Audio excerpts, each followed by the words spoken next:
tourne vers toi, te donne la paix.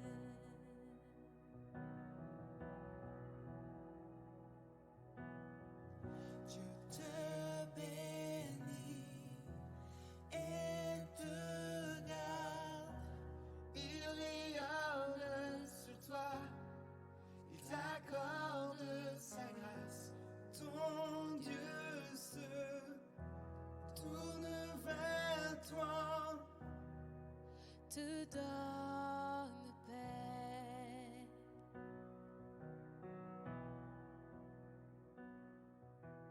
Amen, Amen, Amen. Amen. Amen. Amen. Dieu te bénit Et te garde, il rayonne sur toi, il t'accorde sa grâce. ton Dieu.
Bonjour.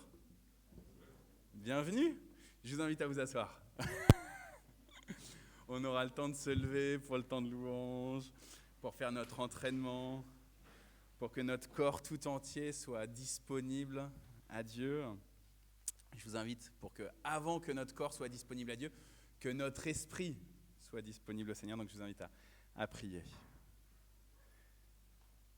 Seigneur notre Dieu, béni sois-tu. Béni soit ton nom, béni soit ton règne. Béni sois-tu d'avoir insufflé la vie aujourd'hui. Béni sois-tu de nous avoir amenés jusque dans ta maison. Béni sois-tu parce que tes projets sont beaux et merveilleux. Tes projets de salut, tes projets de paix. Seigneur, nous venons dans ta maison prêts à être guéris, prêts à être libérés, prêts à être réajustés à toi. Alors béni sois-tu d'avoir osé nous interpeller pour que nous puissions être sanctifiés par ta parole. Béni sois-tu, Seigneur, de ce cœur des anges qui nous a précédés dans ce temple. Béni sois-tu de ce groupe de louanges qui s'associe à ton cœur des anges. Et béni sois-tu pour cette assemblée qui va adorer avec le groupe de louanges et avec le cœur des anges. Amen. Salut les enfants. On a été bénis justement, j'étais en train de parler de louanges. On était là tout à l'heure en train de prier juste avant le culte, les différents officiants, et on entendait vos chants à vous, plein d'entrain, et on disait « Waouh, mais dites donc au culte des rameaux, dans 2 semaines, mais on va être tellement dans la joie », on sentait la joie qui sortait de vos salles, vous étiez en train de chanter. Donc on a grande hâte d'arriver à la fin de ce temps du carême et d'arriver au rameau, d'arriver à la Semaine Sainte, d'arriver à Pâques. Plein de cultes et d'événements en perspective. Je vous en reparlerai juste après les annonces, enfin au moment des annonces. Je vous propose juste que nous confessions la foi de l'Église selon le symbole des apôtres. C'est important d'affirmer comme ça notre foi dès le début du culte. Je crois en Dieu, le Père Tout-Puissant, Créateur du ciel et de la terre. Je crois en Jésus-Christ, son Fils unique, notre Seigneur, qui a été conçu du Saint-Esprit et qui est né de la Vierge Marie. Il a souffert sous Ponce Pilate, il a été crucifié, il est mort, il a été enseveli, il est descendu aux enfers. Le 3e jour, il est ressuscité des morts, il est monté au ciel, il siège à la droite de Dieu, le Père Tout-Puissant. De là, il reviendra pour juger les vivants et les morts. Je crois au Saint-Esprit, la Sainte Église universelle, la communion des saints, la rémission des péchés, la résurrection de la chair et la vie éternelle. Amen. Vous n'étiez pas obligé de vous lever, mais c'est une habitude qu'on a, c'est vrai, de se lever pour confesser la foi. Peut-être c'est une manière d'affirmer comme ça, on est prêt à aller dehors, en dehors des églises, à dire « Ouais, moi je crois, je crois ». En tout cas, j'espère que ça va vous inciter à, quand vous allez retourner dehors, que ce soit à l'issue du culte ou que ce soit dans la semaine, à dire « Oui, voilà en quoi je crois. Amen, alléluia ». Je vous invite à reprendre place. Je regarde vers Andrea. Andrea, vu que tu es à la projection, je m'occupe des annonces. Ça te va ? Ok. Et je cherche, je ne vois pas Tévi et Laurence. Normalement, à l'issue du culte, pour ceux qui le souhaitent, il y a un temps de prière ou de bénédiction personnelle dans la salle qui est juste derrière moi. C'est Tévi et Laurence qui s'en occupent. Ils ne sont pas là, mais s'ils ne sont pas là, il y aura bien quelqu'un qui pourra avoir un temps si vous avez besoin. N'hésitez pas. Et je regarde vers Noël. 14h30 donc, formation au conte, savoir prendre la parole en public et notamment savoir compter la Bible. Je crois que c'est sur Pourim, sur le livre d'Esther. On avait Pourim, nos frères juifs ont fêté Pourim la semaine dernière et donc c'est sur le livre d'Esther. Donc si on a lu Esther, tant mieux. Si on connaît Esther, tant mieux. Mais je pense que si on ne sait pas trop, c'est pas grave. Venez comme vous êtes. 14h30. 14h30. Et si vous ne vous sentez pas du tout à l'aise pour la prise de parole, c'est vraiment l'occasion de venir auprès de Noël. Mardi, le groupe de prière à 14h, comme chaque mardi, par Zoom ou au temple, ou les deux. Et puis le soir, le conseil presbytéral a toujours son groupe de prière aussi. Jeudi, le culte à 10h. Je regarde vers Dana, qui est la bénédiction pour chaque jeudi, parce qu'elle accompagne la louange jeudi après jeudi. Donc malgré le fait qu'elle est en plein en train de travailler sur son concours, etc., eh ben, merci Dana de ta disponibilité. Du coup, je ne sais pas si tu voulais venir jeudi, mais tu es un peu... Hop. Et puis à la fin du culte, il y a toujours un repas partagé le jeudi. La commission maintenance et sécurité se retrouve jeudi soir à 21h. Et dimanche prochain, merci Andrea, tu m'as marqué Assemblée Générale. Attention, dimanche prochain, le culte, il est à 10h. Et à 10h, donc il n'y a pas la formation biblique des enfants et des adolescents. À 10h le culte. Et à 10h45, on a notre assemblée générale qu'on doit faire chaque année. Et notamment... Ah, il y a quand même... Tu prends les enfants. Ok. Mais peut-être pendant l'AG ou pendant le culte déjà, dès 10h. Dès 10h, tu prends les enfants. Pour répéter. Donc, ok. Donc, l'assemblée générale, c'est le moment un peu formel où voilà, il faut y passer pour l'association, pour les membres de l'association, les votes, les choses comme ça. Sachez juste que l'année dernière, la loi, elle a changé un certain nombre de règles de loi au niveau des associations cultuelles. Et donc, du coup, on est obligé de s'y conformer. Cas typique, on ne peut plus recevoir autant d'argent de l'étranger, etc., quelles que soient les associations cultuelles, que ce soit chrétiennes ou d'autres religions, etc. Et donc, on est obligé de changer tout ça. Donc, on va profiter de cet AG pour modifier nos statuts. Donc, tous les membres de l'association sont les bienvenus à participer, à suivre aussi tout ce qui s'est passé pendant l'année 2022, les différentes activités, tout ça. Mais ce n'est pas que pour les membres. Ceux qui ne sont pas membres mais qui ont envie de voir comment ça se passe, eh ben, vous êtes aussi les bienvenus. Et pour les membres qui ne pourraient pas être là, n'oubliez pas de remplir un pouvoir. On a toujours besoin d'avoir un certain nombre de voix. Et puis alors, deuxième élément par rapport à dimanche prochain, merci Andrea, c'est aussi le jour du changement d'heure. Donc, ça veut dire que, vous savez, c'est à 2h du matin, il est 3h. Donc, on perd 1 heure de sommeil. Ça veut dire que le culte, il est à 10h. Mais si vous êtes déjà un peu en retard d'habitude, etc., en fait, là, vous arriverez en plein AG au lieu d'arriver au culte, c'est clair. Voilà.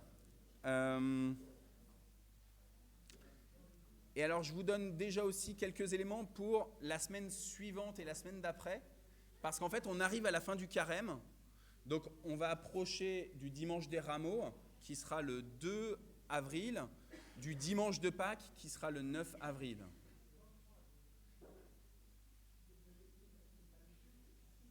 Le culte des Rameaux, c'est le 2 avril, dimanche 2 avril, et le dimanche de Pâques, le 9 avril. Alors, il va y avoir plusieurs éléments que je vous donne là.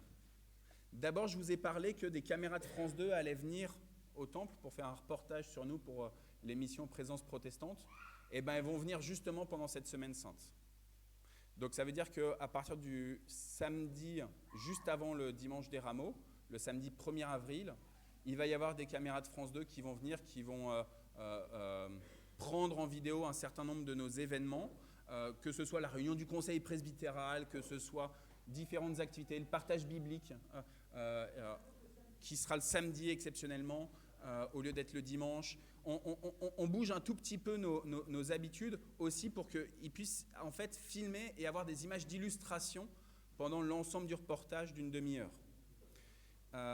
Ils vont faire beaucoup de rush, beaucoup de films, et puis après, c'est eux qui montent. Donc ils vont être là le dimanche des Rameaux. Ça veut dire que si vous ne souhaitez pas apparaître, il faudra juste vous mettre à un endroit, on verra avec le réalisateur, mais un endroit où le caméraman sait que là, il vaut mieux pas filmer, quoi. Si les enfants sont là, il faudra des autorisations de la part des parents pour que leurs enfants soient filmés. On a déjà imprimé quelques papiers de droit à l'image pour les mineurs. On va les distribuer aux parents. Voilà. Ce culte des rameaux, ça sera aussi notre culte participatif. Ça veut dire que 2 fois par an, pour ceux qui ne le savent pas, on fait un culte où, au lieu que ce soit juste un prédicateur, un liturge et le groupe de louanges, globalement, qui sont là dans le cœur de l'église, c'est vous tous. Et donc, tous ceux qui ont envie de faire un chant, de faire une danse, de faire une scénette, de faire un sketch, de faire un conte, de faire une lecture, de faire une prière, de faire un morceau de musique, vous êtes les bienvenus. Simplement par rapport à d'habitude. Souvent, j'accepte qu'on me dise le mercredi ou le jeudi, voire le samedi, la veille du culte, pour savoir qui va être participant. Comme là, ça va être filmé, comme Simon, il va être filmé en train de jouer du piano, comme ça va être filmé, il faut juste que je prévienne le réalisateur un tout petit peu du déroulé. J'adore comment Simon il marche. J'adore. Simon, t'es trop beau. Voilà, donc prévenez-moi un peu en amont, s'il vous plaît. J'ai hâte en tout cas d'avoir ce culte tellement vivant qu'on fait chaque année au moment de Pâques et au moment de Noël. Après le culte des rameaux, ce culte participatif du dimanche 2 avril, on va avoir un temps de repas partagé, un temps d'agape. Donc avec les plats, les spécialités des uns des autres. Et puis après, donc, on rentre dans la semaine sainte. Et chaque année, pour la semaine sainte, on fait des cultes tous les matins à 10h. Cette année, le conseil presbytéral a dit, c'est sympa le culte le matin à 10h, mais ça ne touche pas toute l'assemblée, et notamment tous ceux qui travaillent. Et on aimerait bien, tous ceux qui travaillent, aussi prendre part à ce culte. Du coup, on fait un petit changement encore cette année. Là, ça ne sera pas des cultes filmés, mais on fait un petit changement, c'est-à-dire que tous les jours de la semaine sainte, donc à partir du lundi 3 jusqu'au samedi 8, on aura un culte de 19h à 20h. Un temps comme ça, autour de la parole, temps de louange, et on rentre comme ça de plus en plus vers Pâques et vers la plus grande fête chrétienne, c'est ce que je disais aux adolescents tout à l'heure, c'est Pâques, la plus grande fête chrétienne, et donc là on y va à fond, quoi. Le dimanche de Pâques, je regarde vers Blandine. Non, elle est où, Blandine? Ah, elle est là, t'es là. Le dimanche de Pâques, l'année dernière, qu'est-ce qu'on a fait le dimanche de Pâques, tu te souviens? On a fait l'aube de Pâques à 7h. Et Blandine, elle adore cette aube de Pâques. Donc à 7h du matin, on vous convie à venir ici. Déjà, on va avoir un temps de culte. Françoise aussi, tu étais là l'année dernière. Il y en a plusieurs qui étaient là l'année dernière. Et Jonas aussi. Et donc, on fait un temps de culte. On commence dehors. On fait une petite marche. On va derrière, là, dans le jardin paroissial. Il y a un feu qui est là. On va chanter. On va lire des textes bibliques. Et puis ensuite, on rentre donc par la cuisine. On rentre dans le temple ici.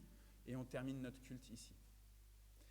Ce culte-là, cette aube de Pâques, elle se poursuit avec un petit déjeuner qui est plutôt un brunch avec des œufs, de la viande, du fromage, il y en a un peu trop, des viennoiseries, tout ça.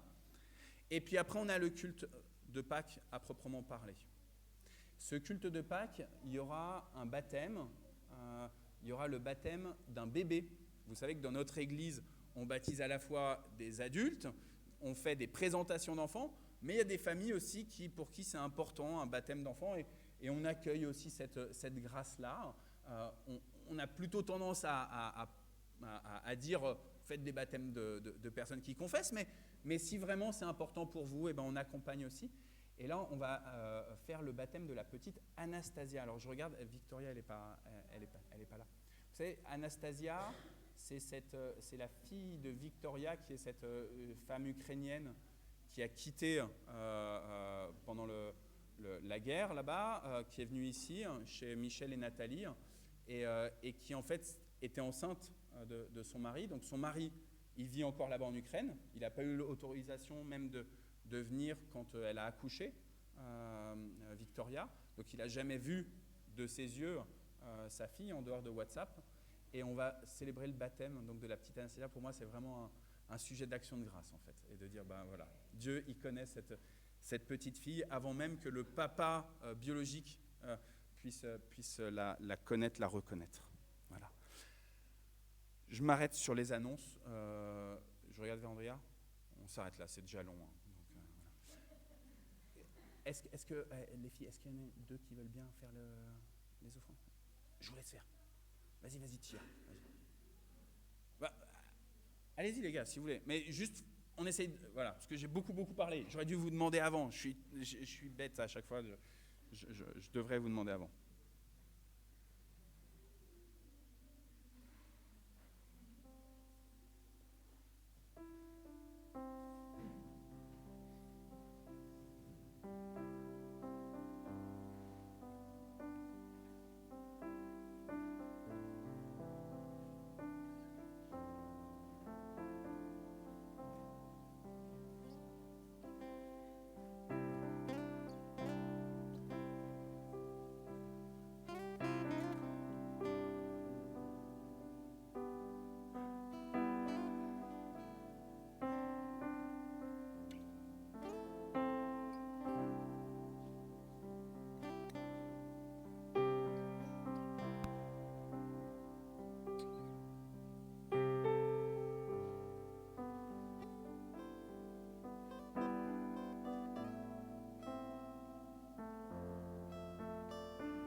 Merci Gabriel.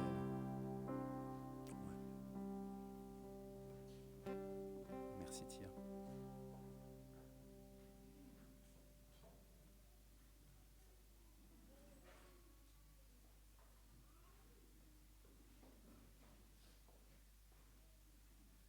Seigneur, nous te bénissons pour ces offrandes, qu'elles puissent servir ton Église pour continuer de proclamer que tu es un Dieu qui se fait tout proche de ceux qui ont le cœur brisé, de ceux qui sont troublés, de ceux qui sont affamés, assoiffés de justice. Oui. Béni sois-tu, Seigneur, pour ces offrandes, qu'elles servent à l'avancement de ton royaume. Amen. Peuple, approchez-vous pour écouter. Population, soyez attentive. Que la terre écoute avec tout ce qu'elle contient, que le monde entende avec tout ce qu'il produit. Voici la parole que Dieu adresse à travers la bouche du prophète Ésaïe au chapitre 34. Écoutez bien, peuple qui vous êtes approché, population qui est attentive. Écoutez bien, le Seigneur est en colère. Le Seigneur est en colère contre tous les peuples. Il est en colère contre toute leur armée. Et il a décidé de les détruire totalement. Il a décidé de livrer tous les peuples et toute leur armée à l'abattoir. Et alors les morts couvrent le sol, les corps sentent la pourriture. Leur sang va couler des montagnes comme des torrents. Et toute l'armée des étoiles va tomber en 1000 morceaux. Le ciel va s'enrouler comme un livre. Tous les astres vont tomber du ciel comme les feuilles mortes de la vigne ou du figuier. Parole du Seigneur. Ésaïe chapitre 34. Vous êtes venus pour louer le Seigneur? Et le Seigneur est en colère. Ça, c'est Ésaïe chapitre 34, la colère du Seigneur. Et Dieu, dans la Bible, est un Dieu qui est en colère contre nous, parce que nous ne suivons pas ses prescriptions, nous ne suivons pas ses commandements. Il a des bons projets pour nous, et nous voulons nous en détourner. « je m'en sors mieux sans toi, Seigneur. J'ai envie de vivre ma propre liberté, mon propre libre arbitre. » Combien de fois j'entends ça, le libre arbitre. J'ai envie de satisfaire à mes besoins. Je sais ce qui est bon pour moi. Toi, Seigneur, t'es loin. Et puis toi, Seigneur, franchement, tu vis pas tout ce que moi je vis. Le Seigneur est en colère contre tous ces peuples. Ésaïe chapitre 34. ce chapitre-là, je ne sais pas pour vous, mais moi, il m'incite à l'humilité et à la repentance. Alors, je vous propose, avant de vous lire le chapitre d'après, je vous propose juste un petit silence. Si les enfants, vous arrivez juste à faire silence pendant quelques minutes, juste pour s'ajuster un tout petit peu avec le Seigneur et demander pardon.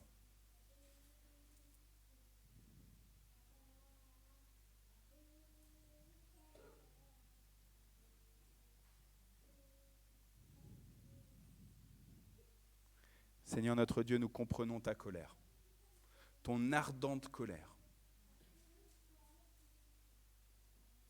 Oui, tu as formé cette terre, tu as formé tout ce qu'elle contient, les êtres vivants, animés.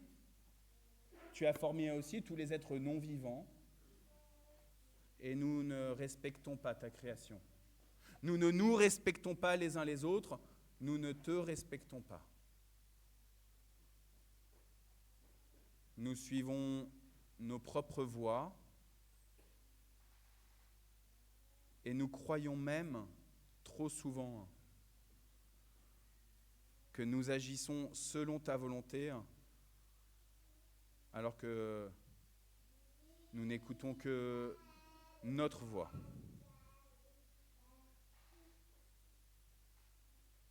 Nous te demandons pardon, Seigneur. Tu es roi, tu es Seigneur. Nous nous humilions devant toi, Père.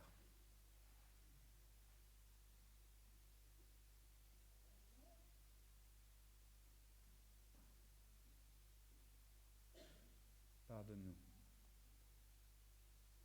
Nous avons besoin de ton salut.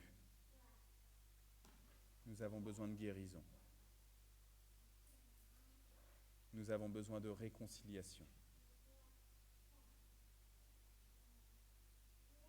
Amen. Ésaïe chapitre 34, une énorme condamnation. Ésaïe chapitre 35 maintenant.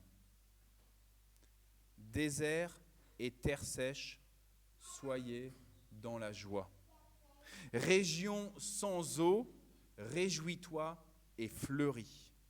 Couvre-toi de fleurs des champs, réjouis-toi, réjouis-toi, crie de joie. Le Seigneur te rendra magnifique comme les montagnes du Liban. Il te donnera la beauté du mont Carmel et des plaines du Saron. Et alors tout le monde verra la gloire du Seigneur, la beauté de notre Dieu.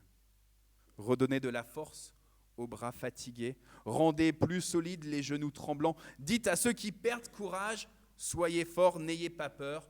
Voici votre Dieu. Il vient vous venger, il vient rendre à vos ennemis le mal qu'ils vous ont fait, il vient lui-même vous sauver. Alors les yeux des aveugles verront clair, les oreilles des sourds entendront, les boiteux bondiront comme des gazelles, et la bouche des muets s'ouvrira pour exprimer leur joie. De l'eau jaillira dans le désert, des fleuves couleront dans les terres sèches, le sable brûlant se changera en lac, la terre de la soif deviendra une région de sources, et même à l'endroit où les chacals habitaient, le roseau et le papyrus pousseront. Le Seigneur est capable de miracles. Dans les lieux désertiques, dans les lieux arides, dans les lieux sans espérance, dans les lieux où l'arrogance est tombée, où l'humilité y a pris toute sa place. Le Seigneur agit, le Seigneur intervient. Le Seigneur veut faire des miracles en vous. Alors soyez comme ces gazelles dont Ésaïe parle au chapitre 35. Bondissez de joie, bondissons ensemble de joie. Et si le groupe de louanges est d'accord, adorons le Seigneur.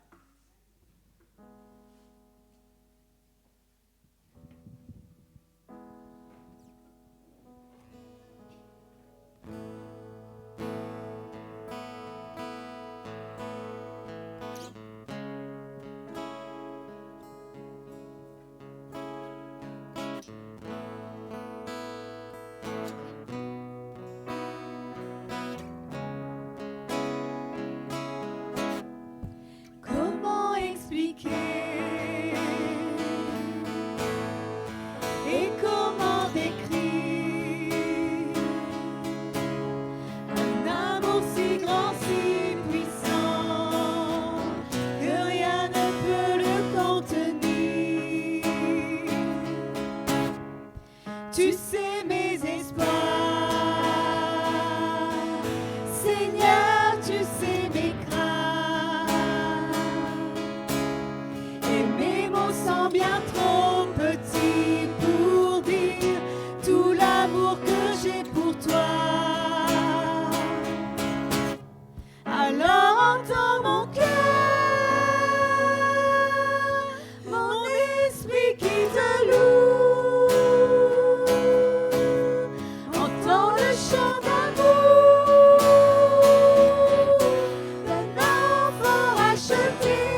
prendrai mes faibles mots pour te dire quel Dieu merveilleux tu es.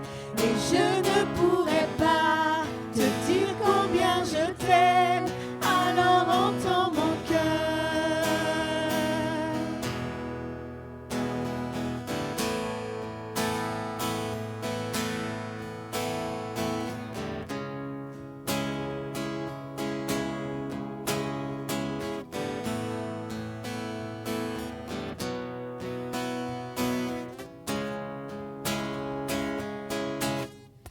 Tu sais nos espoirs, Seigneur, tu sais nos craintes, et nos mots sont bien trop petits pour dire tout l'amour que nous avons. Alors entends nos cœurs, nos esprits qui te louent. Entends le chant d'amour de tous tes rachetés. Nous prendrons nos faibles mots pour te dire quel Dieu merveilleux tu es. Non, nous ne pourrons pas te dire tout notre amour, alors entends nos cœurs. Non, nous ne pourrons pas te dire tout notre amour, alors entends nos cœurs.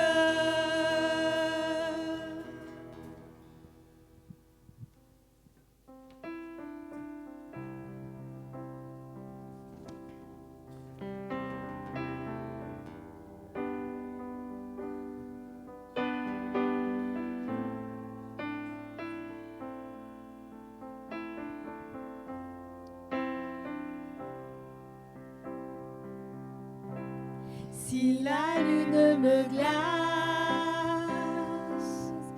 et le soleil menace, Créateur des étoiles, mon secours est en toi. Si mes larmes ruissellent et que mon pas chancelle, Créateur de la terre, mon secours est en toi. Je lève les yeux vers les hauts sommets. Toi seul est mon Dieu. Je proclamerai. Toi seul est ma force. Toi seul me restaure mon secours est en toi. Toujours tu me portes, jamais tu ne dors, mon secours est en toi. Si le peur m'envahit et mon âme chavire, Créateur de la vie, mon secours est en toi. Je lève les yeux vers les hauts sommets. Toi seul est mon Dieu. Je proclamerai. Toi seul est ma force. Toi seul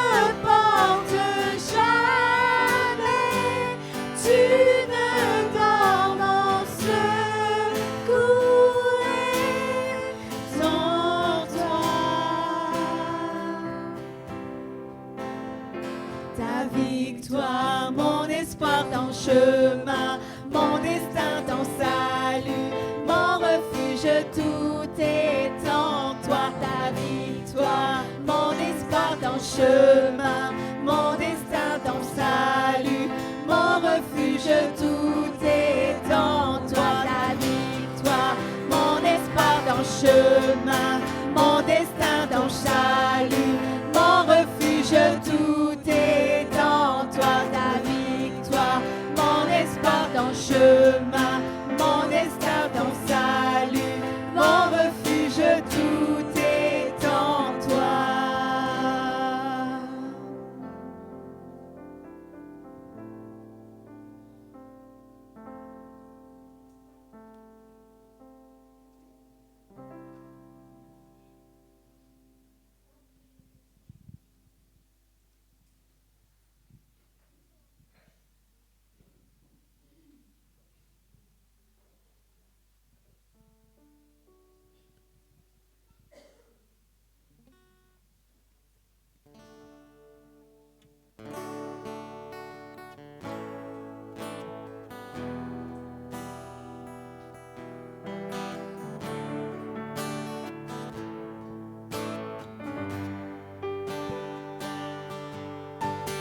Lumière du monde venue dans l'obscurité, tu m'ouvres les yeux et je vois tant de beauté que mon cœur ému t'adore. Je sais que ma vie est en toi.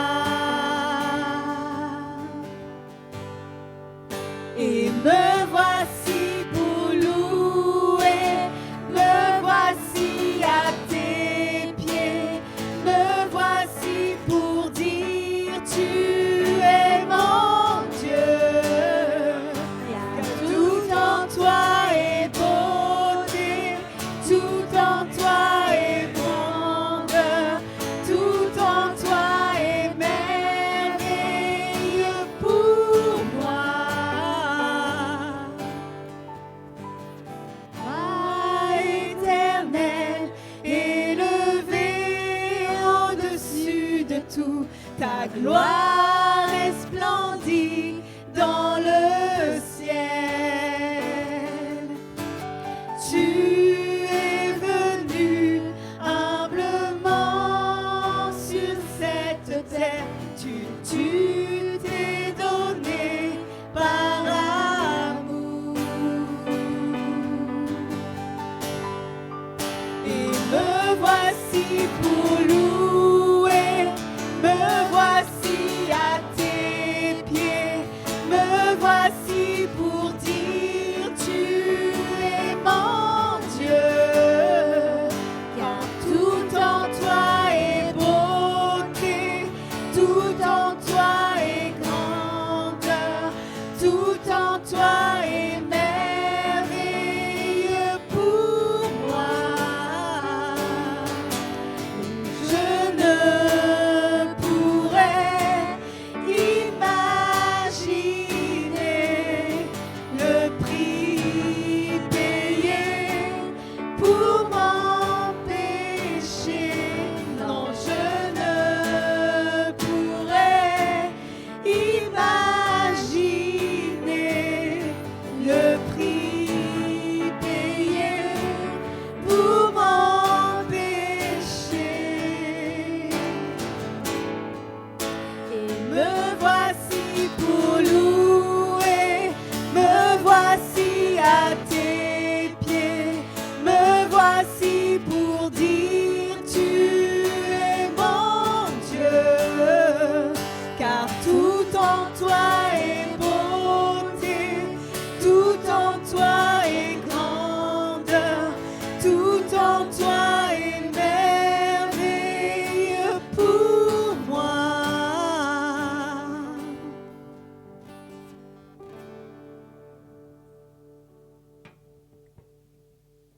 Amen, amen, amen. Je vous invite à vous asseoir. Alors je pense que peut-être Hani, si tu veux bien prendre le micro que Andrea a. Et alors Andrea m'a dit, attention Arnaud, il est 30, donc on essaye de ne pas faire trop longtemps. C'est allumé, ouais. De ne pas faire trop longtemps. Mais peut-être qu'il y en a parmi vous qui ont vraiment envie là, de dire un grand merci à Dieu sur quelque chose qui leur est arrivé cette semaine. Et c'est important de le partager. Donc voilà, on essaye juste d'être succinct pour qu'ensuite on puisse avoir le temps d'écoute de la parole. Merci Noël. Voilà, et bien, comme toujours, j'ai plein de bénédictions tout au long de la semaine. Mais je suis particulièrement heureuse que Août soit là. Et, c'est qui Août? Voici Août qui... Moi je la connais, mais... Oui, voilà, tu la connais, qui fait partie des lectrices du Tour de la Bible en 260 jours.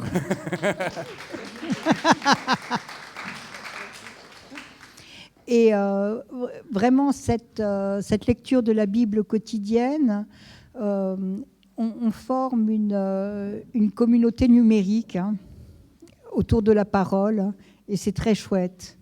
Et nous avons eu le bonheur, grâce à Arnaud, d'aller à la cause.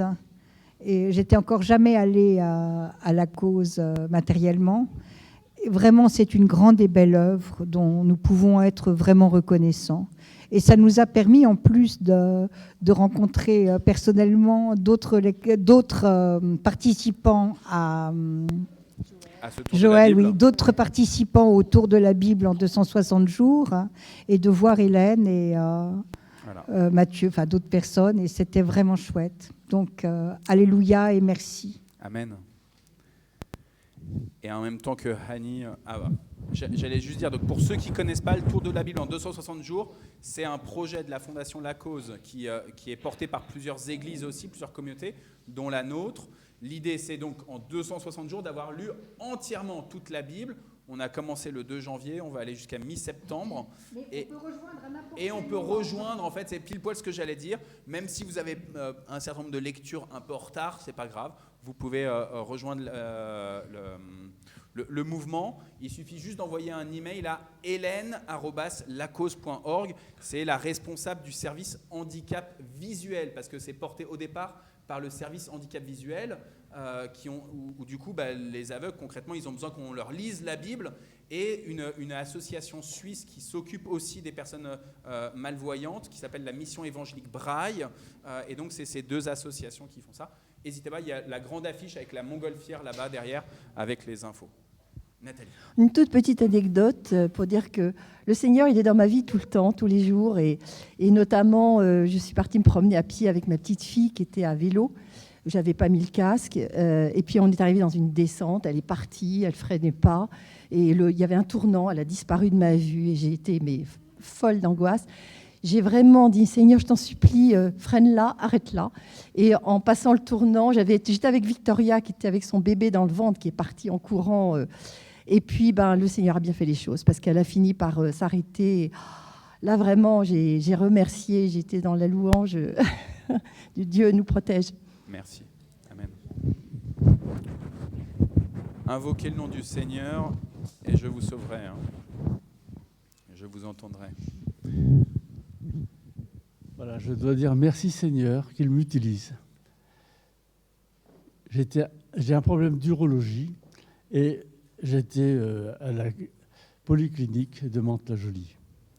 Je suis resté l'après-midi et la nuit et le lendemain. Mais la nuit, j'ai dormi dans une chambre à deux où l'autre personne était un musulman.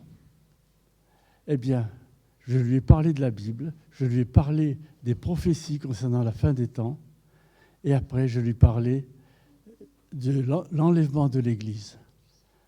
Et je dis merci Seigneur qu'il m'a donné de parler librement et ouvertement à cet homme. Amen. Mais maintenant, je demande qu'une chose, que le Seigneur lui ouvre le cœur et l'intelligence. Amen. À notre Dieu soit toute la gloire. Amen. Et on bénit le Seigneur du fait que tu ne sois pas auto-centré sur tes propres maladies et infections, et que tu saisisses toute occasion pour parler de notre Seigneur. Et en particulier, puisque toi, c'est ton cheval de bataille, de parler de la vérité biblique. Donc merci Alain, vraiment. Merci du témoignage vivant et saint que tu représentes pour nous. Merci. Est-ce qu'il y a encore une action grâce? Ouais. Marilyn, et puis après il y a Caroline aussi.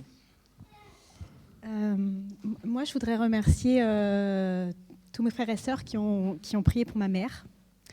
Je vais vous donner des nouvelles du coup. Elle a passé l'IRM il y a 10 jours. Le cerveau est beau. Il n'y a pas de...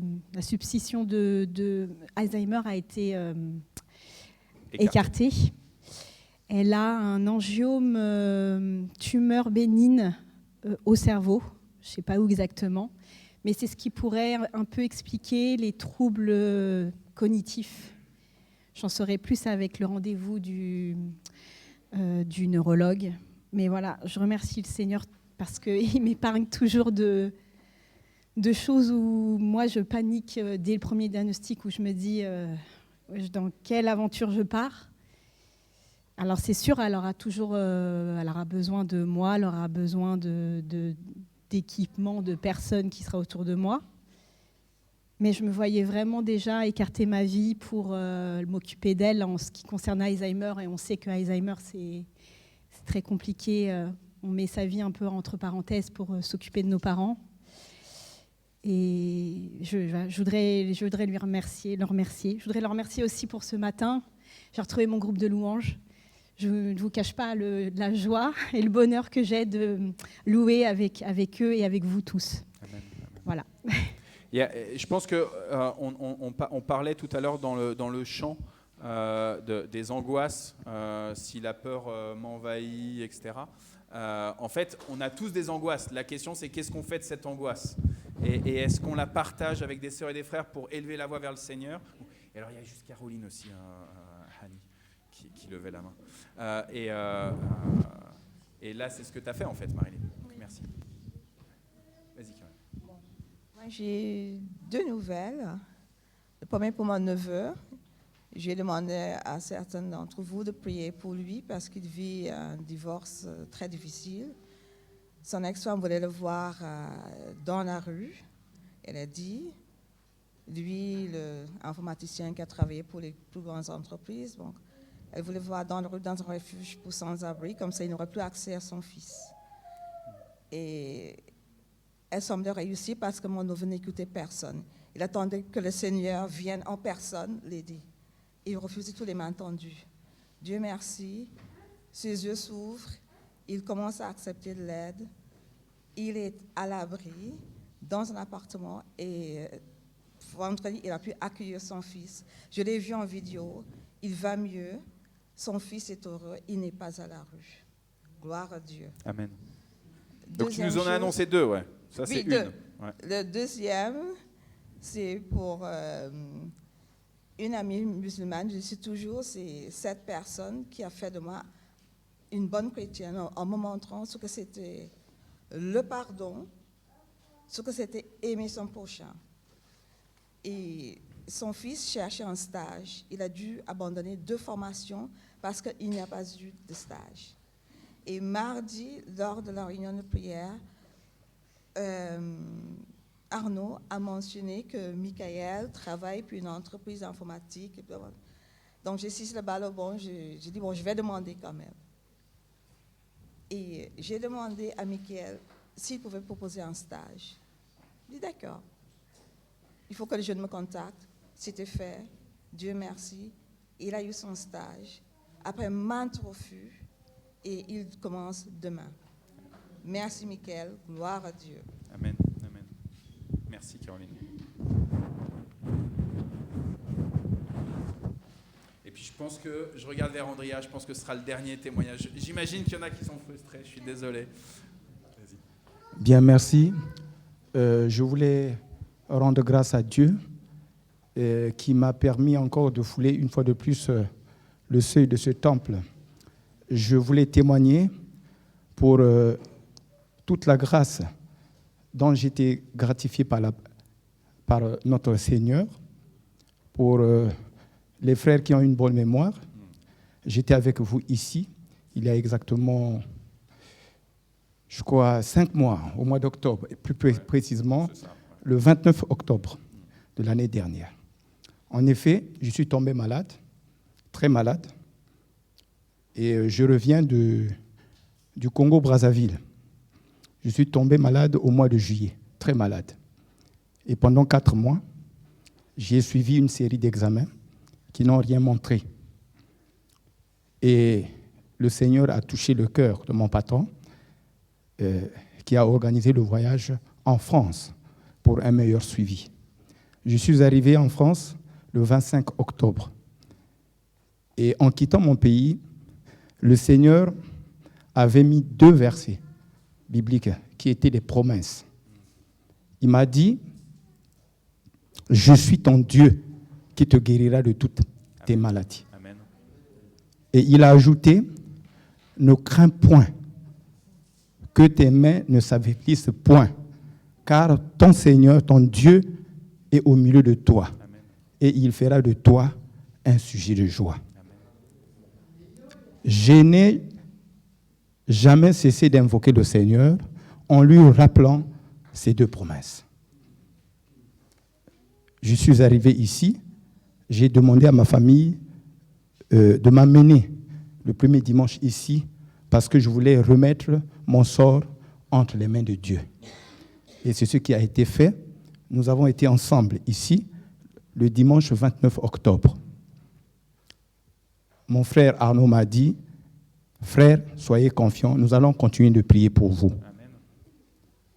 Et j'ai été hospitalisé à l'hôpital de Mantes-la-Jolie. J'ai subi une série d'examens. Et finalement, une sarcoïdose a été diagnostiquée. C'est pour la première fois que j'entendais parler de cette maladie. J'avais même du mal à prononcer le mot sarcoïdose. Et à la fin de tous les examens, on a été surpris de constater que tous les symptômes de la maladie avaient disparu, avant même le diagnostic. C'était l'accomplissement de la parole de Dieu. Amen. Parce qu'il avait dit, « Je suis ton Dieu qui te guérira de toutes tes maladies. » Amen. Et je suis sorti de l'hôpital. Le médecin m'a dit, ton cas maintenant nécessite un simple suivi pendant un certain temps pour voir comment ça évolue. Je suis rentré dans mon pays. Et tout le temps que j'étais à l'hôpital, c'est important, j'avais refusé d'avoir le statut de malade. Je disais chaque fois au médecin, attention, je ne suis pas un malade, je ne suis qu'un patient. Je suis un patient, mais je ne suis pas un malade, parce que je refusais d'être malade. Je suis déjà en bonne santé. Voilà, parce que j'avais la promesse de Dieu. Je suis rentré dans mon pays, Dieu a continué d'agir parce qu'il m'avait fait une promesse. Je ferai de toi un sujet de joie. Ça aussi, il l'a fait, parce que j'ai été élevé dans mon boulot. Et ça, c'était la promesse de Dieu. Je suis revenu pour le contrôle. Je suis là depuis jeudi. Et jeudi, dimanche, je dois repartir là où j'ai reçu cette bénédiction-là pour aller témoigner de la grandeur de notre Amen. Dieu. Amen. Merci. Merci. Je voulais vraiment témoigner de ça pour dire, bien-aimés dans le Seigneur, que nous pouvons être confrontés à des situations dans la vie, des situations difficiles, la maladie et toutes sortes de difficultés. Mais il y a un Dieu qui est là et qui est vivant et qui est la solution à tous nos problèmes. Que l'honneur, la gloire et tout lui soit rendu. Merci beaucoup. Et puis, fin octobre, tu es venu avec ta sœur aussi ici, avec ton beau-frère et avec ta sœur. Vous avez remis ça entre les mains du Seigneur et ils ont été aussi fidèles à la fois dans ton accompagnement. Ça a été vraiment ton bras droit et ton bras gauche pour t'amener à l'hôpital, les allers-retours, le suivi, etc. Mais aussi l'invocation continuelle à notre Dieu. Et vraiment, on bénit le Seigneur que tu sois avec nous à nouveau pour élever la voix pour lui, pour le remercier lui. Amen.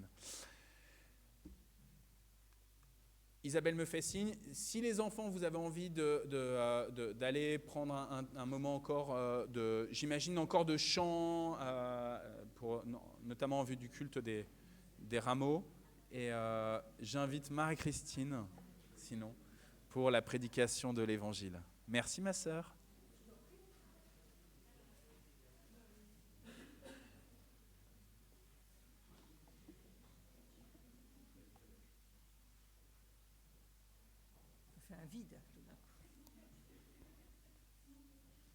Vous dites si vous n'entendez pas bien. Toutes les fois, il y a des gens qui disent on n'entend pas bien. Bon, j'espère que là, vous entendez bien. Bien-aimé Seigneur, nous te remettons ce moment. Nous nous approchons de ta parole encore. Ce matin, nous avons déjà eu plusieurs fois l'occasion d'entendre ta parole. Eh bien, Seigneur, que ton Saint-Esprit nous éclaire, qu'il m'inspire, que, Seigneur, nous puissions chacun recevoir ce dont nous avons besoin aujourd'hui encore. Merci, Seigneur. Dans le nom de Jésus-Christ, je te prie, Père. Amen. Alors, dimanche dernier, Arnaud m'a donné le thème des cultes, des messages pour les cultes de ces prochaines semaines. Et le thème, c'est les rencontres de Jésus. Les rencontres, c'est donc une rencontre de Jésus que nous allons voir aujourd'hui, la rencontre. Alors, la rencontre, ça peut être un événement programmé, où on est invité, où on est même convoqué. On est convoqué à une rencontre. Mais ça peut aussi être une rencontre par hasard. Vous savez, on est là, on se promène en ville, et puis hop, on rencontre quelqu'un qu'on n'a pas vu depuis longtemps, un ami. Ou même, on peut rencontrer quelqu'un qu'on ne connaissait pas et qui va devenir un ami. Il y a donc des rencontres programmées et des rencontres par hasard. Les rencontres de Jésus semblent, dans un premier abord, être des hasards, comme celle que nous raconte le passage que nous allons lire maintenant, qui se passe donc sur la route entre Jéricho et Jérusalem. Est-ce vraiment un hasard? Jésus ne l'avait-il pas provoqué?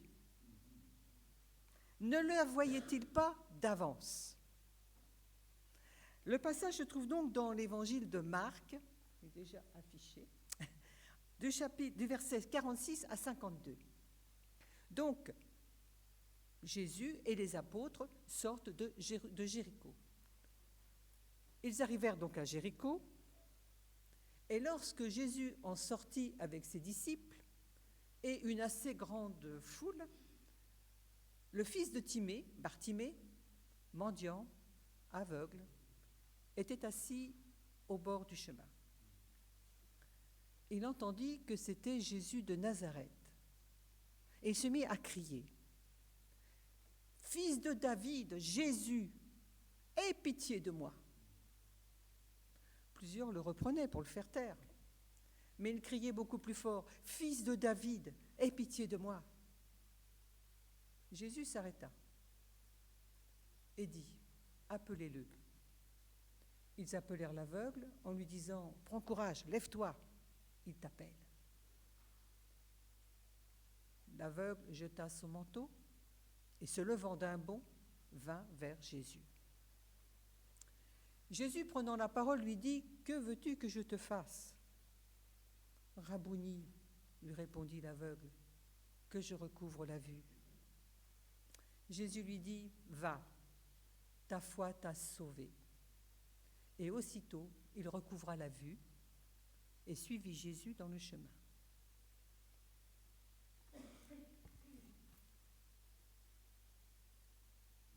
Alors, si on reprend le contexte, c'est bientôt Pessah, la Pâque juive. Des foules nombreuses convergent vers Jérusalem pour célébrer la fête et offrir le sacrifice qu'on devait donc sacrifier à cette occasion. Les routes menant à Jérusalem sont vraiment encombrées, c'est l'embouteillage. Il y a des familles, il y a les parents, les enfants, et chacun arrive avec, certains avec l'agneau qu'ils portent sur leur dos, et puis d'autres sont montés sur des ânes, et puis ils amènent de l'argent pour acheter l'animal directement dans les parvis du temple. On peut dire que c'est un peu la pagaille, là. Et ça parle, ça crie, ça chante, ça se bouscule, c'est la pagaille. Et puis, dans ce groupe, il y a un petit groupe à part, Jésus en tête. Il est suivi par ses apôtres. Et sans doute par beaucoup de disciples qui attendent de voir si celui-là, ce n'est pas le libérateur, si ce n'est pas celui qui va les libérer des Romains. Il a déjà fait tellement de choses merveilleuses. Il est donc sur ce chemin particulier qui part de Jéricho à Jérusalem. Ça vous rappelle rien, ça? C'est un chemin encaissé et qui habituellement peut être dangereux. peut y avoir des brigands. On connaît la parabole du bon samaritain. Là, aujourd'hui, là, ce jour-là, je pense qu'il n'y avait pas trop de danger. Il devait y avoir tellement de monde qu'on ne risquait pas grand-chose. Mais par contre, le soir, les autres jours, c'était peut-être un endroit à ne pas fréquenter.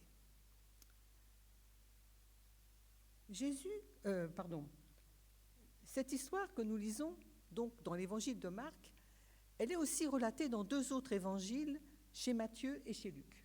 Mais ce n'est pas tout à fait pareil. Il y a quelques petites choses qui sont différentes. Parce qu'en fin de compte, le Seigneur prend toujours plusieurs témoins pour un même événement. Ce qui fait que chacun rend compte de l'événement avec sa propre personnalité. Ça nous donne plusieurs facettes de cet événement. Donc, là, il y a un aveugle, et Marc nous le décrit et il l'appelle Bartimée. Bartimée, Bar, fils, Timée. Timée, c'est Timaos en grec, et c'est celui qui est en vue, c'est celui qui est honoré, considéré, estimé. En fait, ce pauvre homme-là, il n'a pas vraiment de nom. Il est décrit, nommé comme le fils de celui qui est estimé. Mais lui, il n'a pas de nom. C'est l'infirme, c'est le mendiant, c'est celui qu'on laisse sur le côté, c'est celui qu'on abandonne un petit peu, dont on ne tient pas compte. Lui, il n'est pas estimé. Et en plus, son infirmité, en quelque sorte, l'enferme. Dans cette mise à part, il est enfermé. Et le fait qu'il soit dans un manteau, ce que ne précisent pas les autres évangélistes, il est dans un manteau. C'est comme si il se cachait. Le manteau le protège, mais aussi le cache et l'emprisonne, le met à part du monde. Avez-vous remarqué combien dans les évangiles, il y a souvent des miracles, des guérisons d'aveugles? Parce que ce n'est pas seulement la guérison d'aveugles physiques dont veut nous parler le Seigneur, mais d'une guérison supérieure, une guérison spirituelle. On pourrait se dire, mais est-ce que c'était une infirmité si répandue pour qu'on voit tellement d'aveugles guéris? Je dirais sans doute, parce qu'à notre époque, grâce à nos appareillages, à quelques opérations, on peut quand même améliorer la vue et même guérir certaines cécités. Mais à l'époque, à part un miracle, l'aveugle restait aveugle. L'aveuglement, dans les Écritures, comme je vous le disais, a un sens particulier. Et pour un petit peu, réfléchir un peu plus à cette notion d'aveuglement, je vous rappelle un texte qui est dans l'Apocalypse. Apocalypse, c'est au chapitre 3. Ça parle de l'église de Laodicée, l'église de la fin des temps. Et le Seigneur dit, « Tu ne sais pas que tu es malheureux, misérable, pauvre, aveugle et nu. Je te conseille d'acheter de moi un collier pour oindre tes yeux afin que tu vois. » Donc le récit de la guérison qui nous est proposé ici va au-delà d'un miracle de guérison. Bartimée n'est pas complètement aveugle, on pourra dire, et on pourra voir qu'il avait quand même, il est aveugle physiquement, mais il avait quand même déjà une vision, je dirais, spirituelle. On verra ça plus tard. Il est là, assis au bord du chemin. Il entend qu'il y a beaucoup de foule, et sans doute qu'il n'était pas tout seul. Il y avait certainement beaucoup de mendiants qui étaient là, puisque c'était l'occasion. Avec tous ces gens qui passaient, c'était l'occasion de récolter un petit peu d'argent. Et il a compris, pourtant, que ce Jésus qu'on lui annonce, oui, c'est Jésus de Nazareth, tu sais, il sait que ce n'est pas un super rabbin, qu'il y a quelque chose de plus dans cet homme. Que lui, il a déjà compris beaucoup de choses, cet aveugle, Bartimée. Et il sait que celui qui passe là, il faut qu'il saisisse l'occasion. Il ne le reverra pas une autre fois. C'est le moment. En grec, on dirait le kairos. C'est le moment, il ne peut pas laisser passer l'occasion. Et alors, il crie. Il crie. Il appelle le Seigneur. Il l'appelle Rabouni, mon Seigneur, fils de David.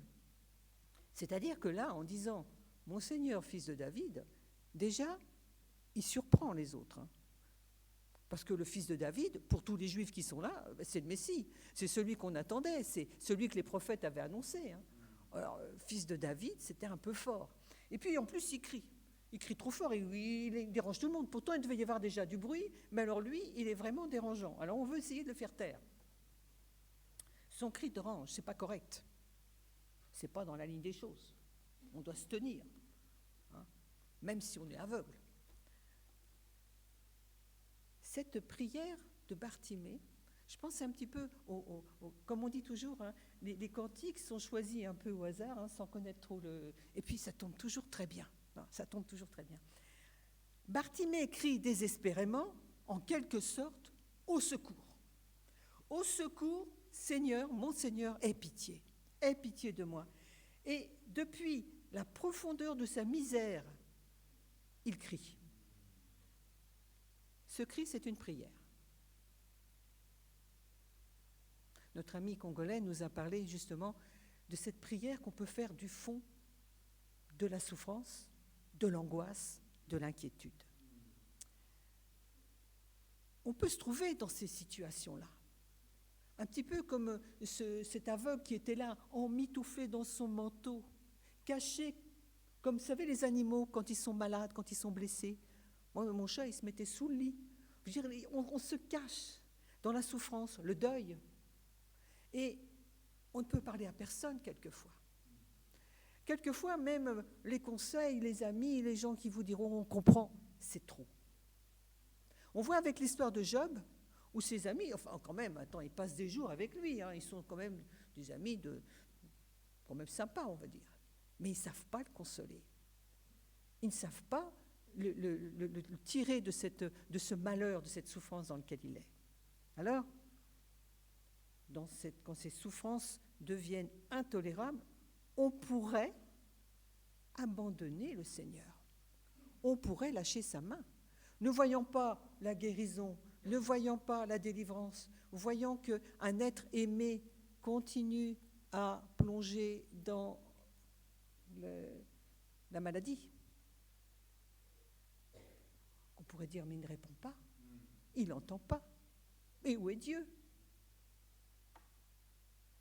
Alors, cette adversité nous conduit à appeler le Seigneur.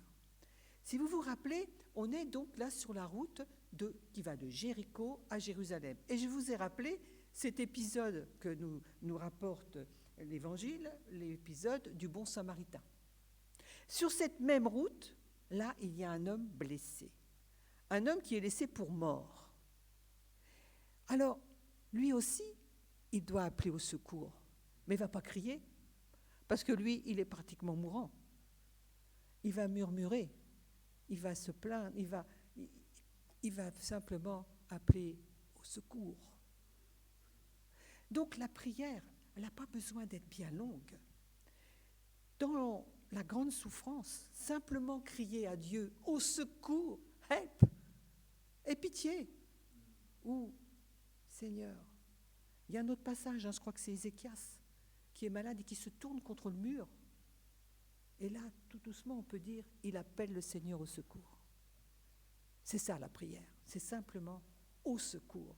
Et c'est la prière de cet homme. Alors, Bartimée a crié au secours et Jésus l'a entendu. Malgré qu'il y avait du monde. Parce que Jésus, il n'était pas là par hasard. Jésus, il connaissait cet homme-là. Il le connaissait depuis longtemps. Et peut-être bien que cet homme, il priait déjà depuis longtemps pour avoir la délivrance de sa cécité. Et le Seigneur le savait. On s'aperçoit quelquefois, même souvent, que le Seigneur a entendu nos prières. Elles sont faites dans notre chambre, la porte fermée, personne ne l'a entendu. Et puis vous venez à un culte, vous venez à une rencontre, et puis tout d'un coup, la personne qui est là vous dit exactement les paroles que vous avez dites au Seigneur. J'ai eu l'expérience. Ça veut dire que le Seigneur nous entend. Malgré que les mois passent, par exemple, que la situation s'aggrave, qu'on a l'impression qu'il n'y a pas de solution, mais il entend, il agit à sa façon et en son temps. Et là, le temps, c'était Jésus qui passait sur le chemin. Et l'aveugle, il l'a saisi. Alors, le Seigneur porte son regard aimant sur ce pauvre homme qu'on a fait lever et on a amené à Jésus, et il lui demande, « Que veux-tu que je te fasse ?» Alors là, moi, je dis souvent, « Attends, il ne voyait pas le Seigneur ce qu'il voulait ?» Enfin, sincèrement, tu n'as pas besoin que je te le dise, tu vois, je veux voir. Et vous avez peut-être déjà remarqué, vous avez peut-être expérimenté, vous avez des amis chrétiens qui sont dans une difficulté, grave ou pas, et vous leur dites, mais écoute, prie le Seigneur. Et là, on vous répond, mais j'ai pas la peine de prier, le Seigneur, il sait que j'en ai besoin. Oui. Mais là, je dirais que le Seigneur, d'autant plus, il savait le besoin de cet homme. Mais il fallait que cet homme manifeste, prononce son besoin. C'était comme un petit peu la chemin, la voie, la façon dont le Seigneur allait pouvoir intervenir. Annoncer son besoin, le dire au Seigneur. Ne pas, même si c'est des petites choses, parce que des fois on dit, on ne va pas déranger le Seigneur pour ça. Attendez, dérangez-le, dérangez le Seigneur. Que ce soit des petites choses ou des grosses choses. Il faut le déranger, il attend que ça. Jésus donc entend cet appel au secours. Demandez en son nom. Là, l'homme s'adresse à Jésus, fils de David. Il ne demande pas à Dieu, il s'adresse à Jésus. C'est aussi pour nous un petit signe. Adressons-nous au Seigneur. Prions Dieu par Jésus-Christ notre Seigneur. C'est lui qui passe sur la route. Parce que Dieu est là. Dans le Seigneur Jésus-Christ qui est là sur la route, qui va à la rencontre de cet homme, c'est Dieu. C'est Dieu qui vient à la rencontre de cet homme. Dieu est parmi nous en Jésus-Christ et il vient à notre rencontre. Jésus est tout mu de compassion, nous est-il dit, jusque dans ses entrailles. Ça, c'est pas dans Marc, c'est Matthieu qui le dit. Je vous l'ai dit, il y a plusieurs facettes. Matthieu nous dit que voyant cet homme et son besoin, Jésus est ému jusque dans ses entrailles. Et ça, c'est aussi un terme que l'on voit pour le bon samaritain qui voit ce pauvre homme dans son sang en train de râler. Il est ému dans ses entrailles. Jésus, c'est le bon samaritain. Bon samaritain pour cet homme qui est là sur le bord de la route, qui n'est peut-être pas dans son sang, mais qui est dans la grande angoisse. Vous imaginez aussi les situations des aveugles à cette époque. Il n'y a pas d'aide sociale. C'est une situation de misère. Et cet homme, eh bien, il manifeste la foi. Il a foi en Jésus-Christ. Bizarre. Parce que quand il dit Jésus, fils de David, il annonce par là qu'il croit que c'est le Messie, le Sauveur. Donc il est au bénéfice du salut. C'est pour ça que Jésus lui dit, ta foi t'a guéri, et c'est le même terme pour dire, ta foi t'a sauvé. Le libérateur promis, il est passé sur le chemin. Jésus, donc Bartimée, confesse sa foi, et Jésus va lui dire, avant, il connaissait Jésus, enfin, quand il a crié « Fils de David », Jésus l'a entendu, et Jésus lui dit « Lève-toi ». Le mot « lève-toi », en grec, c'est le même mot qui est utilisé pour se lever des morts, vous savez, ressusciter. Quelque part, quand il lui dit « Lève-toi », c'est comme s'il lui disait « Sors de ta condition de mort, sors de ta condition d'enfermement, sors de ta condition de malheur, lève-toi, sois ressuscité, va à une nouvelle vie. » Et c'est ce qui va se passer parce que cet homme, il va se lever, il va aller vers Jésus, on va certainement l'accompagner. D'où l'importance de l'accompagnement aussi. Il est accompagné par des apôtres qui le prennent, il n'a pas dû aller à Jésus tout seul. Il va au Seigneur, il est guéri, il est sauvé, et il le suit sur le chemin. C'est une nouvelle vie. Il va suivre Jésus, il va faire partie des disciples. Peut-être même sera-t-il là à la Pentecôte, qui sait, on ne parle plus de lui. Mais il a une nouvelle vie. Il s'est levé de sa condition de mort. Jésus guérit, Jésus sauve. Nous avons là l'exemple de notre ami congolais qui nous raconte comment Jésus l'a guéri. D'autres dans l'assemblée ont certainement aussi des témoignages de guérison pour eux, pour les leurs. Hein, Patrick ? Quelquefois, Quelquefois, le Seigneur utilise des moyens humains, forcément. Il l'a mis sur notre route, grâce à Dieu. Hein. Il y a un passage comme ça où Jésus met de la boue sur les yeux d'un aveugle. On peut dire que c'est une espèce de remède. Dans ce fameux exemple, c'est d'Ézéchias, le roi Ézéchias, qui a un emplâtre de figues sur ses plaies. Quelquefois, le Seigneur il utilise des moyens naturels, des soins, des médicaments, mais c'est lui qui guérit. Et si on le prie, il nous dirige aussi. On peut lui demander de nous diriger vers les bons médecins, de nous diriger vers les bonnes actions. Hein. On a aussi notre frère Alain qui a aussi été dirigé pour avoir des soins et des examens. Et on continue à prier parce que le Seigneur guérit. On peut dire que Dieu a voulu cette rencontre avec Bartimée. C'était, je dirais, programmé d'avance. Dieu le connaissait et voulait le sauver. Dieu veut entrer en relation avec les hommes, avec tous les hommes, individuellement.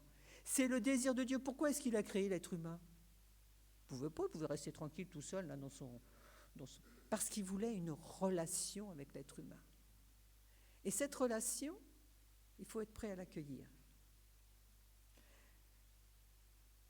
Peut-être sommes-nous encore aveugles, je parle spirituellement. Peut-être n'avons-nous pas encore compris qui était celui qui passe sur le chemin, qui est Jésus. Peut-être sommes-nous seulement malvoyants, on n'a pas encore très bien compris. Myopes, on est encore loin. Mais le Seigneur veut nous donner la vue spirituelle. Il veut que nous le voyions. Il veut que nous soyons en relation avec lui, pas seulement le dimanche 1 ou 2 heures. Une relation continuelle. Ne pas hésiter à l'appeler au secours. Help, au secours. Des fois, pas besoin de faire des prières de 3 kilomètres. Hein. Seigneur, là, oulala, comme disait Nathalie avec sa petite fille. Là.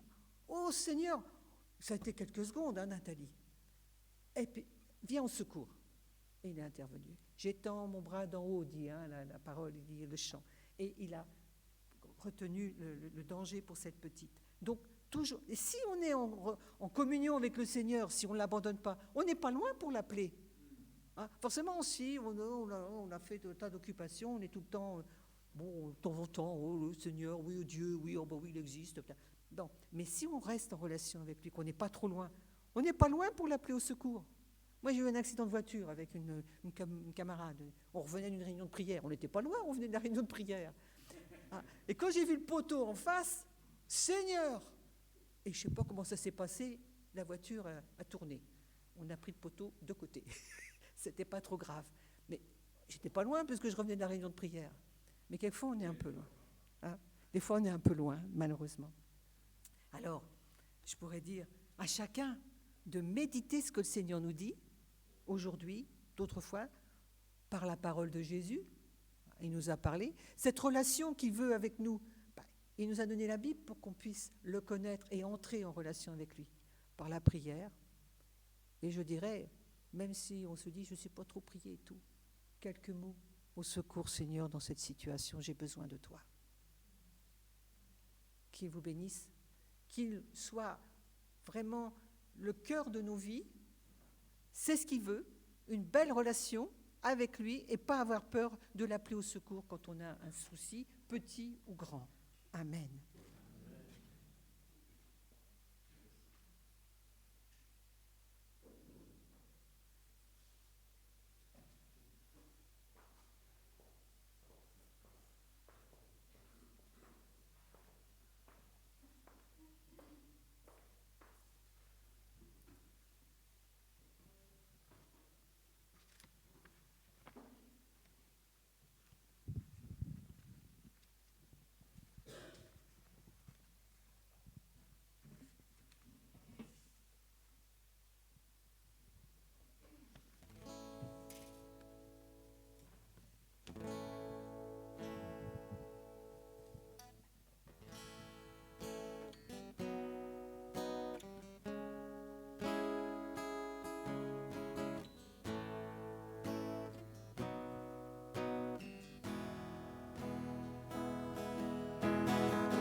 L'immensité de ta grandeur me montre que je ne suis rien. Mais quand tu façonnais la terre,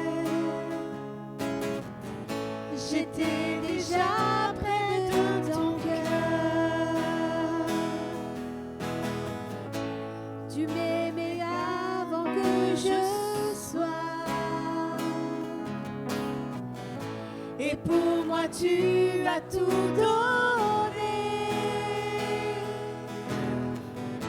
Toi seul pouvais me libérer. C'est pourquoi je veux t'adorer. Toi seul est digne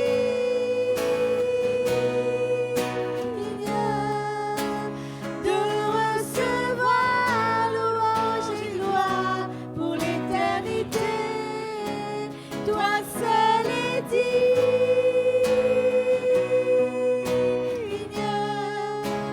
de recevoir louange et gloire pour l'éternité.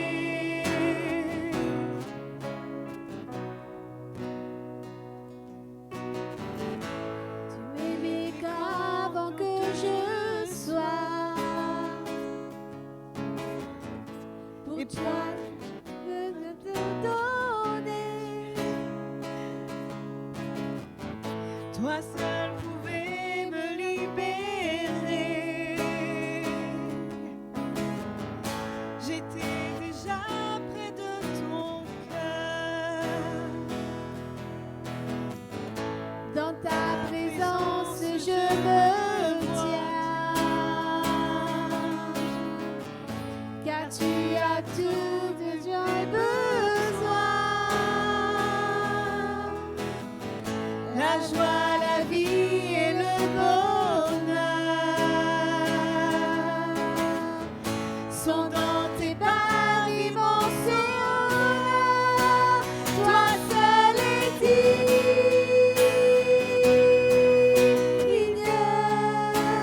de recevoir louange et gloire pour l'éternité. Toi seul est digne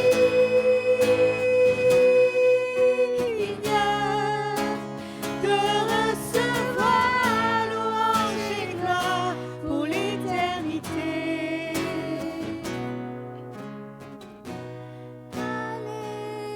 Alléluia.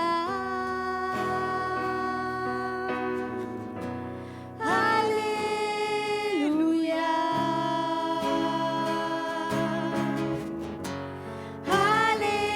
Alléluia.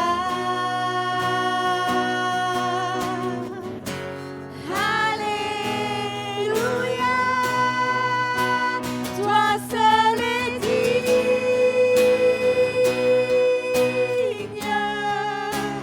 de recevoir louange et gloire pour l'éternité. Toi seul es digne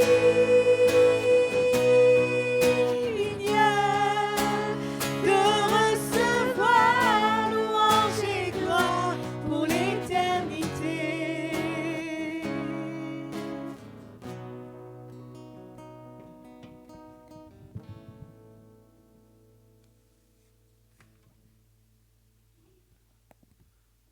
Je vous invite à prendre place.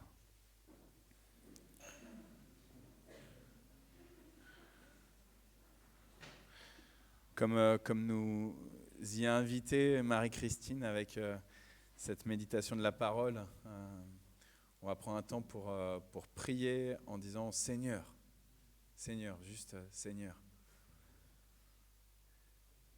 Habituellement, c'est l'officiant qui conduit le temps d'intercession, mais je pense qu'il faut qu'on puisse avoir un temps d'intercession libre là. Donc voilà, que chacun puisse, alors peut-être à tour de rôle, élever la voix pour des sujets qui lui importent. Je vous en donne juste deux qui me sont venus en particulier hier. Je regarde vers Steve, il y a un de tes anciens élèves qui a été retrouvé mort à Rouen, là, Victor. Et donc, tu as sa jumelle en cours maintenant encore. Donc, juste, voilà, compris pour la famille de Victor, pour sa sœur en particulier. Et du coup, ça me fait rejaillir, hier, ça me faisait rejaillir le fait que depuis qu'on a fait les obsèques de Noé, moi, j'avais un peu abandonné ma prière. J'avais un peu prié pour Léo depuis, mais plus beaucoup. Et du coup, voilà, un autre sujet sur un autre jeune de Rouen. Donc, à la fois, Noé, il y a déjà quelques mois maintenant, et sa famille, et là, Victor en particulier. Mais je ne veux pas juste qu'on se focalise juste là-dessus, mais peut-être voilà, qu'on puisse crier Seigneur, que chacun se sente libre.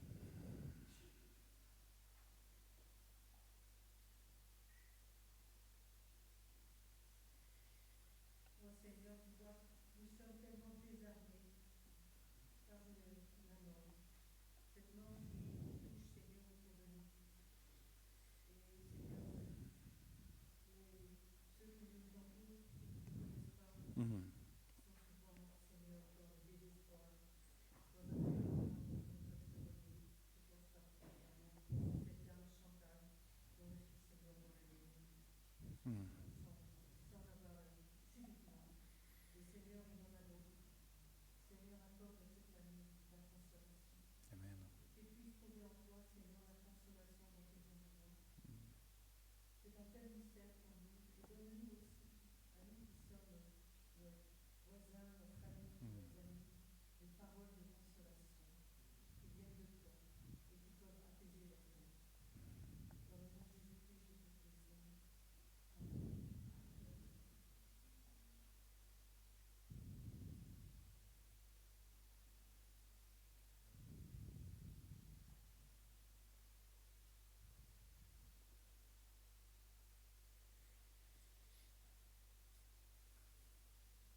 Hmm.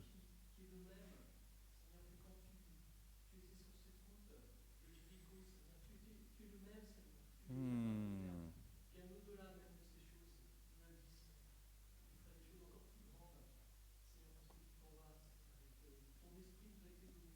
Amen. Hmm. Béni sois-tu, Seigneur.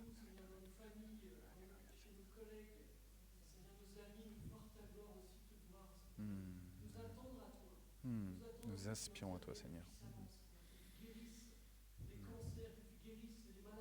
Hmm. Hmm. Amen. Hmm.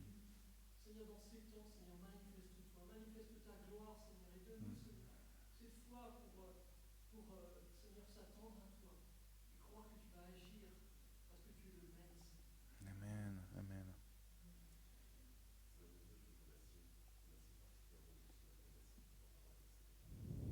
Hmm.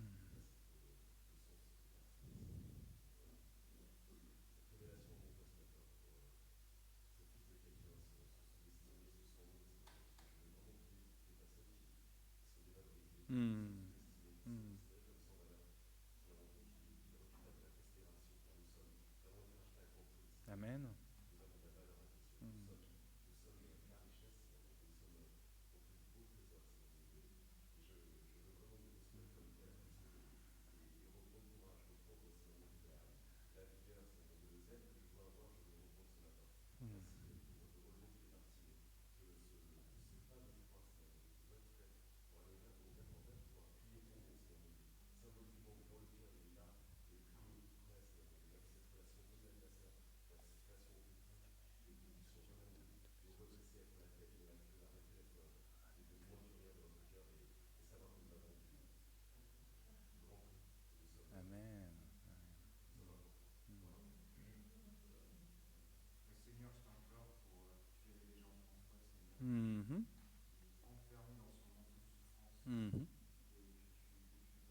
Seigneur, alors que nos concitoyens de ce pays, pas ceux de ton royaume, mais ceux de ce pays, ils sont en querelle avec les intentions politiques, ou au contraire, ils sont en accord et en querelle les uns avec les autres. Nous te demandons pardon pour nos espérances dans des politiques humaines. Et nous désirons vraiment que ce soit ta volonté, ta seule volonté qui nous conduise, qui nous lead dans notre comportement, dans nos pensées, dans nos actions. On te demande pardon de mettre notre espérance, Seigneur, dans des humains.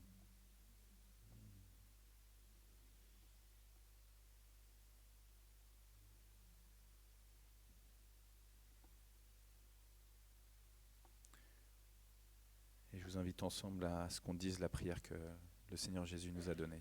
Notre Père qui es aux cieux, que ton nom soit sanctifié, que ton règne vienne, que ta volonté soit faite sur la terre comme au ciel. Donne-nous aujourd'hui notre pain de ce jour. Pardonne-nous nos offenses, comme nous pardonnons aussi à ceux qui nous ont offensés. Et ne nous laisse pas entrer en tentation, mais délivre-nous du mal, car c'est à toi qu'appartiennent le règne, la puissance et la gloire pour les siècles des siècles. Amen. Je vous invite à recevoir la bénédiction du Seigneur selon la parole qui a été donnée à Aaron. Peuple du Seigneur, que l'Éternel te bénisse et te garde, que l'Éternel fasse briller son visage sur toi et qu'il t'accorde sa grâce, que l'Éternel se tourne vers toi et qu'il te donne sa paix. Soyez en paix au nom du Père, du Fils et du Saint-Esprit. Amen.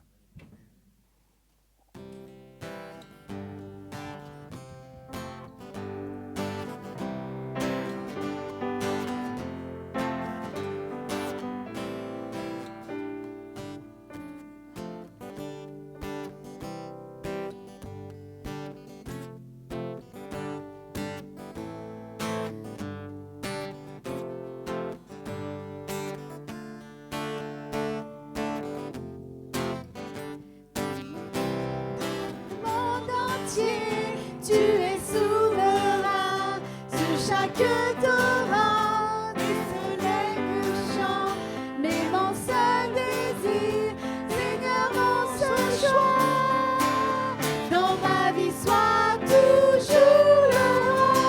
Oui, mon roi, par ton pouvoir, veille sur mes rêves, sur mes heures noires. Tu es Seigneur de tout en moi, dans ma vie sois toujours le roi.